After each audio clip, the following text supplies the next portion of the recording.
Today is an absolutely monumental day. It is the return of React Time, the series where I steal content. This is a Sunny V2 video called The Dumbest Criminals Ever or something. Make sure to check out his video also. Put his video in the background to give him watch time while you watch my video. This is just some filler content. I thought I would do some more variety stuff. I don't want to keep you too long, so yeah, enjoy the video. I wanted to have a look at this Sunny V2 video called The Stupidest Criminals of All Time. I share a similar sentiment to a lot of people when I say that Sunny V2 isn't always the most fun content to watch because it's all very negative, but also like I watch every single video, so in 2009, Matthew McNally and Joey Miller robbed I had to sneeze, but then I missed it. In 2009, Matthew McNally and Joey Miller robbed a home in Iowa using masks drawn onto their faces with permanent black marker. Whilst on the run, the two discovered that permanent black marker doesn't rub off easily, leading to their simple arrest and embarrassingly stupid mugshots. However, these two still look like geniuses in comparison to some of the other idiots we'll be talking about as we discuss the stupidest criminals of all time. Take for example MacArthur Wheeler, who robbed two banks in This video is gonna be funny. broad daylight, as he thought that pouring lemon juice on his face would make him invisible to cameras. When shown the bank surveillance footage, Wheeler refused to believe that he was visible, stating to officers, "But I wore the juice," believing that as long as he didn't come near a heat source, he should have been completely invisible. Police concluded that Wheeler was not crazy or on drugs, just incredibly mistaken, with the lemon juice mistake eventually costing Wheeler a 24.5-year prison sentence. Oh my However, God. if we're on the topic of terrible disguises, then we can't go past Dennis Hawkins, whose disguise as an old lady wasn't much better. His sweater accompanied fake boobs, a full beard, and fittingly clown pants, with this insanely recognizable outfit helping police to catch Hawkins only an hour after the robbery. The police chief for the area stated, "He would get my nomination for dumbest criminal, I think. You still have his black facial hair with a blondish wig. Definitely different." Different is also a good way to describe Patrick McGuire's disguise, who robbed an Illinois convenience store while covering his face with a clear plastic bag. He was only able to obtain $60 from the robbery. However, due to his extensive criminal history, he was sentenced to 15 years in prison for the stunt, meaning that he had to spend 1 year in prison for every $4 stolen from the store. Wait, was that like a court order? Like, hello, so we have decided that since you took $60, you will have to do 15 years because for every dollar, you know? Is that how they decided it? Talk about a bad return. Equally bad was Paul Sinclair's, who attempted to rob a bank in Florida by using his fingers curled up into a gun shape. The quote-unquote weapon was so non-threatening that the bank teller gave him only $120, after which he'd flee on foot before being caught. Wait. I don't believe it. After which he'd flee on foot before being caught by police only 10 minutes later. I didn't want to have to do this. Give me the money. Give me the money. I've got a gun.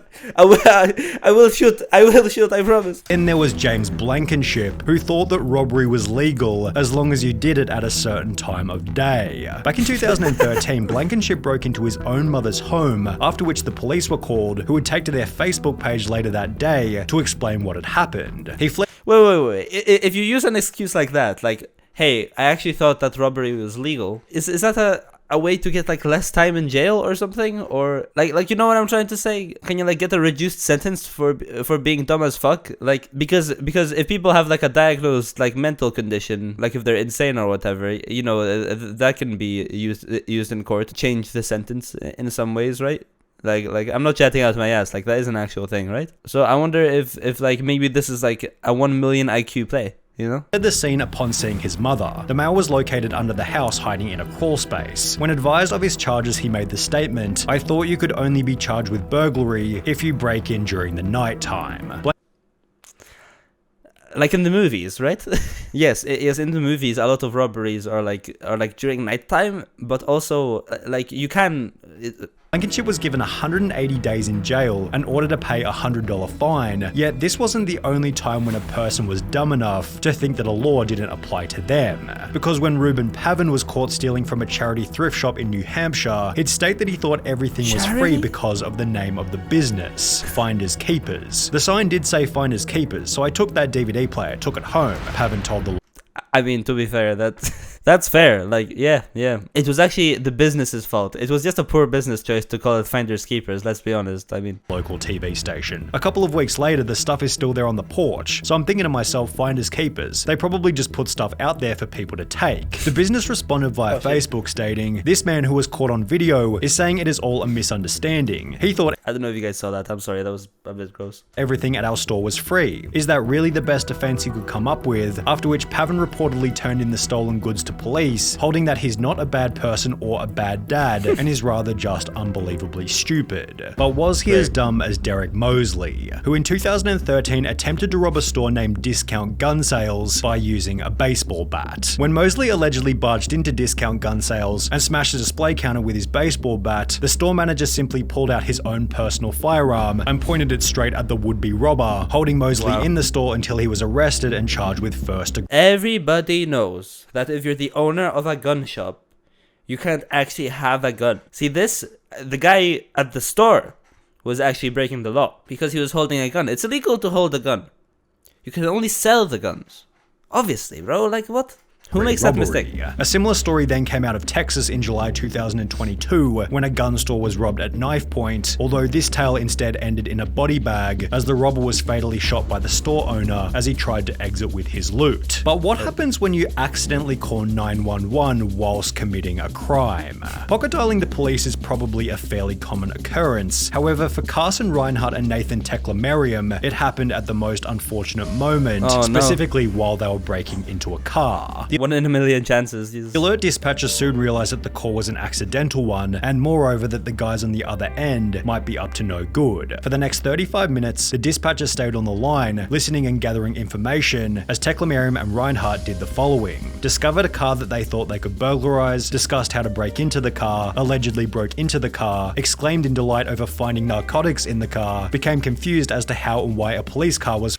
Wait, So who is getting the sentence in that situation? Personally, if I was the owner of that car and I was like a huge drug user, then I would probably just let them have the car because I'd be spending a lot of time. Like, you know what I mean? Like that seems like a pretty goated situation for the burglars. Following them and reacted in disbelief when the arresting officer revealed. I like how I'm out here like pretending like I support crime. I don't support crime. That they'd been on the line to 911 the entire time. Scott Simon found himself in a similar situation, although under much more severe circumstances. Whilst on trial for murder in 2015, Scott was successfully sentenced to life in prison, as 2 years prior he'd pocket dialed the police while admitting to a friend that he was the one who committed the crime. He had no idea he called 911, a sheriff's office spokeswoman told the Miami Herald. He basically told on himself, as did Albert Bailey, although in a much stupider way. Bailey had planned on robbing a bank in Fairfield, Connecticut, although rather than exercising the element of surprise, he'd call the bank prior to the robbery stating, I want $100,000 in large bills and no die packs. I'll be sending someone into the bank to get the money. Don't call the police, we are monitoring the police scanner.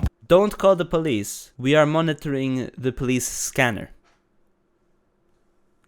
Big brain. Prior to making this phone call, Bailey had already served 7 years in prison for a previous bank robbery. However, this new plan was equally ineffective, as after arriving at the bank to collect his cash, Bailey was locked inside, arrested, and sentenced to another 9 years in prison. Although, like, why would you warn someone of your robbery? Like, if he wanted to avoid this time behind bars, he could have had a chat with Tito and Amanda Watts, who got arrested in Florida for selling tickets to enter heaven at a price of $100. Tito Watts said in his police statement, I don't care what the police say, the tickets are solid gold, and it was Jesus who gave them to me behind the KFC and said to sell them so I could get me some money to go to outer space. You should arrest Jesus because he's the one who gave me the golden tickets and said to sell them. I'm willing to wear a wire and set Jesus up. The couple had apparently earned over $10,000 from the stunt, meaning that they were able to find people even dumber than them, one of which might have been Ruben Zarate. While attempting to rob a muffler shop in 2008, Zarate was told that the shop couldn't access the money safe without their manager, who didn't begin his shift until later that afternoon. The shop couldn't access the money safe without their manager. Okay. Instead of bailing on the robbery, Zarate instead gave them his phone number, asking them to give him a ring the next time the manager was in. Oh, they did so God, later bro. that afternoon. I mean, they don't know he's a criminal at that point, but they have his fucking number.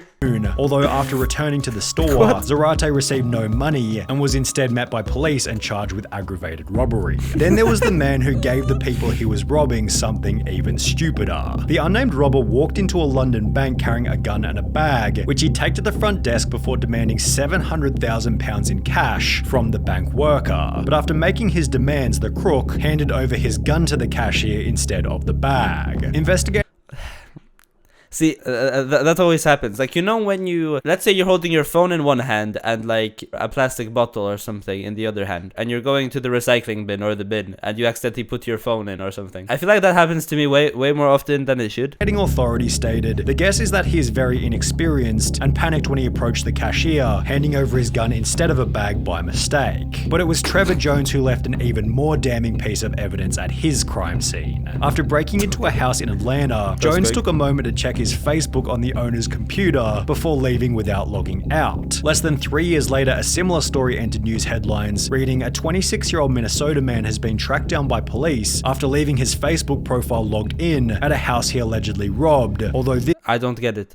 I don't get people. Like, do they think that when their house is robbed, it's under quarantine and the owner must like not enter until... Like, I don't get it. This story has a much funnier ending. The homeowner decided to message the robber via his Facebook, stating, "You left a few things at my house last night, how can I get them back to you?" Which was followed by the robber agreeing to come back to the home so he could collect the stuff he forgot. However, the robber didn't get any of his items back and was instead arrested while still wearing a watch that he'd stolen from the night before. Oh my While God. both of these idiots used social media poorly, at least they didn't brag about the robbery in a YouTube video, as is what happened in the bizarre case of Hannah Sabata. In 2012, at the age of 19, Sabata stole $6,000 from a bank in Nebraska, and while almost anybody else would have simply kept quiet, Hannah instead took to her YouTube channel Jelly Beanie to upload a video titled Chick Bank Robber, in which she'd straight up admit to having just committed a robbery. She'd then discuss her entire methodology for the crime, while showing the money and the amount that had been stolen, before concluding the video by describing the vehicle she had used and that it had its license plates removed. This information eventually resulted in Hannah Sabata's arrest and sentencing of 10 to 20 years prison, done so in a public courtroom filled to maximum capacity with people who had seen the video. That's hilarious. 2 years prior to this, 21-year-old Frank Singleton was being released from Palm Beach County Jail, having just served time for a trespassing charge. The only issue was he didn't have a car to leave the jail, so he decided to steal one from the visitors' parking lot, yet the car he decided to steal was a manual, and he could only drive auto. Singleton sat in the car looking like an idiot before being arrested and sentenced to a further 6 years in prison, telling deputies that he tried to take the car because he did.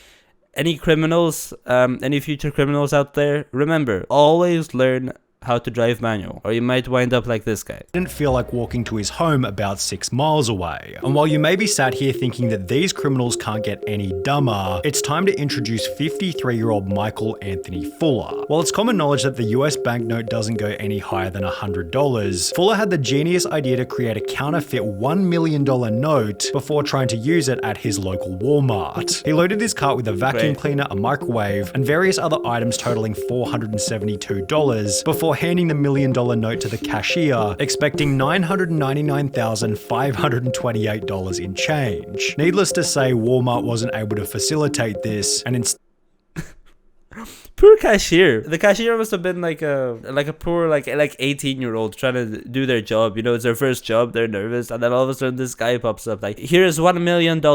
I would like $999,000 in change, please." I mean, if I was in that position, I would think I'm on an acid trip or something. Like, it doesn't feel like a real situation, you know? Instead, store staff called police. Fuller was later charged with attempting to obtain property by false pretense and uttering a forged instrument. That is hilarious. This video is very, very funny. Yeah, Sunny V2. Very cool.